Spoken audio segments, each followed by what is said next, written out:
പൂക്കോട്ടുംപാടത്ത് വൻ കഞ്ചാവ് വേട്ട. 18.5 കിലോ കഞ്ചാവുമായി 4 പേർ എക്സൈസിന്റെ പിടിയിൽ. ബാൻഡ് ഡ്രമ്മിനുള്ളിൽ കടത്താൻ ശ്രമിച്ച കഞ്ചാവാണ് സംസ്ഥാന എക്സൈസ് എൻഫോഴ്സ്മെന്റ് സ്ക്വാഡും നിലമ്പൂർ എക്സൈസും ചേർന്ന് പിടികൂടിയത്. സംസ്ഥാന എക്സൈസ് കമ്മീഷണറുടെ സ്ക്വാഡിന് ലഭിച്ച രഹസ്യ വിവരത്തിന്റെ അടിസ്ഥാനത്തിലാണ് കഞ്ചാവും നിലമ്പൂർ സ്വദേശികളായ 4 പ്രതികളും പിടിയിലായത്. വഴിക്കടവ് മുണ്ട സ്വദേശികളായ പോക്കാട് ജംഷീർ, ചിത്തിരംപള്ളി റിയാദ്, പൂന്തുരുത്തി സിയാദ്, എടക്കര ഇല്ലിക്കാട് സ്വദേശി ചെറിയതൊടി നൌഫൽ എന്നിവരാണ് പിടിയിലായത്. ആന്ധ്രയിൽ നിന്നും നിലമ്പൂരിൽ വിതരണം ചെയ്യാൻ എത്തിച്ച കഞ്ചാവാണ് പിടികൂടിയത്. ആന്ധ്രയിൽ നിന്നും ട്രെയിൻ മാർഗം പാലക്കാട് എത്തിക്കുകയും അവിടെ നിന്ന് പ്രോഗ്രാം കലാകാരന്മാർ എന്ന പേരിൽ KL10A 8029 നമ്പർ ജീപ്പിന്റെ പിന്നിൽ നിറച്ച ബാൻഡ് ഡ്രമ്മിനുള്ളിൽ ഒളിപ്പിച്ച കഞ്ചാവ് നിലമ്പൂരിലേക്ക് കൊണ്ടുവരവേ പൂക്കോട്ടുപാടം 5-ാം മൈലിലെ പെട്രോൾ പമ്പിൽ ഇന്ധനം നിറയ്ക്കവെയാണ് എക്സൈസ് സംഘം പ്രതികളെ വലയിലാക്കിയത്.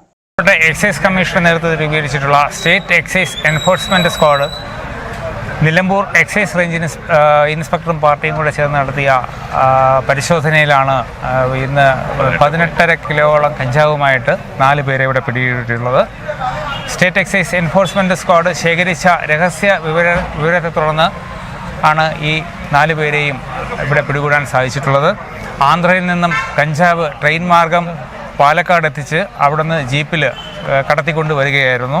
നിലമ്പൂർ എടക്കര സ്വദേശികളായ സിയാദ്, ജംഷീർ ബാബു, നൌഫൽ, റിയാദ് എന്നിവരെയാണ് പിടികൂടിയിട്ടുള്ളത്. ഇവർ ആന്ധ്രയിൽ നിന്നും നിലമ്പൂർ ഭാഗത്ത് വിതരണത്തിനായിട്ട് കൊണ്ടുവന്ന കഞ്ചാവാണ് ഇവിടെ പിടികൂടാൻ സാധിക്കുന്നത്. ഇതിൽ കഞ്ചാവ് കൈവശം വച്ചതിന് റിയാദിനെതിരെ എടക്കര ജനമൈത്രി എക്സൈസ് നേരത്തെ കേസെടുത്തിട്ടുണ്ട്. സംസ്ഥാന excise enforcement squad circle inspector Krishnakumar, Edakkara Janamaithri excise circle inspector KT Sajimon, enforcement squad ഇൻസ്പെക്ടർമാരായ TR Mukesh Kumar, KV Vinod, Nilambur excise inspector TH Shafeeq, assistant excise ഇൻസ്പെക്ടർമാരായ Prajosh, PK Prashanth, Pradeep Kumar, preventive officer Subhash, civil excise ഓഫീസർമാരായ സൗബിൻ, രഞ്ജിത്ത്, ഷംനാസ്, എബിൻ, സണ്ണി, ഹാഷിർ, ജയൻ, സജനി, ഷീന, രാജീവ്, വിനോജ് ഖാൻ എന്നിവരുടെ സംഘമാണ് കഞ്ചാവ് വേട്ട നടത്തിയത്. നിലമ്പൂർ എക്സൈസ് ഇൻസ്പെക്ടർ TH ഷഫീഖാണ് പ്രതികളുടെ അറസ്റ്റ് രേഖപ്പെടുത്തിയത്. Gold, pure gold. Group Nilambur.